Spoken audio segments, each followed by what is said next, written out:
આજરોજ ક્ષત્રિય અસ્મિતા ધર્મરથ ખોડિયાર મંદિરથી નરોડાથી વસ્ત્રાલ સુધી આ રેલીનું આયોજન કરવામાં આવ્યું છે.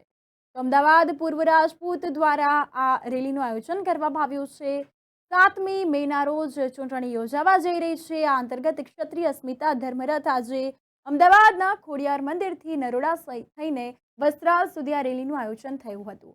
તો શ્રી અમદાવાદ પૂર્વ રાજપૂત સમાજ દ્વારા સમગ્ર રેલીનું આયોજન કરવામાં આવ્યું હતું. સમાજના આગેવાનો અને રાજપૂત સમાજના યુવાઓ આ રેલીમાં મોટી સંખ્યામાં ઉપસ્થિત રહ્યા હતા. તો ક્ષત્રિય અસ્મિતા ધર્મરથ અસારવા વોર્ડથી સ્વાગત કરવામાં આવ્યું છે. શ્રી રવિન્દ્ર રાજપૂત તેમજ મહેન્દ્રસિંહ રાજપૂત, જીતેન્દ્ર બંજારા જે અખિલ ભારતીય બંજારા સેનાના તેમજ અમદાવાદ મહાનગર અધ્યક્ષ છે અને તમામ કાર્યકર્તાઓ અને હોદ્દેદારો આ રેલીમાં જોડાયા હતા. તારીખ 5/5/2024 આજે રવિવારે 9થી સાંજે 4 વાગ્યા સુધી આ રેલીનું આયોજન કરવામાં આવ્યું. મોટી સંખ્યામાં અનેક રાજપૂત સમાજના યુવાઓ તેમજ આગેવાનો જોડાયા હતા.